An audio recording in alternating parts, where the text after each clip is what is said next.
Okay, so today we're going to compare Australia's constitutional approach to the protection of rights with the approach adopted in the United States. So essentially we're looking at similarities between the approaches and differences between the approaches in the two countries. So firstly, a similarity in terms of entrenched rights. Both Australia and the US actually have entrenched rights in their constitution that can only be changed or removed by amending the constitution. However, a difference is that in Australia we only have 5 constitutional express rights and there's no Bill of Rights in our constitution, whereas in the US there's an extensive list of express rights contained in a Bill of Rights within their constitution. In terms of structural protection, a similarity is that both countries have separation of powers and both have representative government.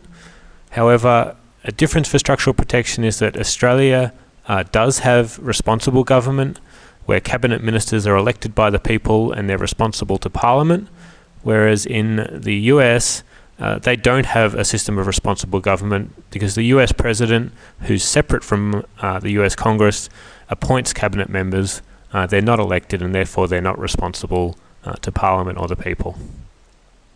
In terms of implied rights, the similarity is that both countries have found one implied right in their constitution. In both countries, implied rights are held to exist by either the High Court in Australia or the Supreme Court in the US. They're held to exist in the constitution.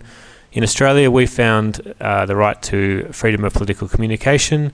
In the US, they found the right to privacy as an implied right within their constitution.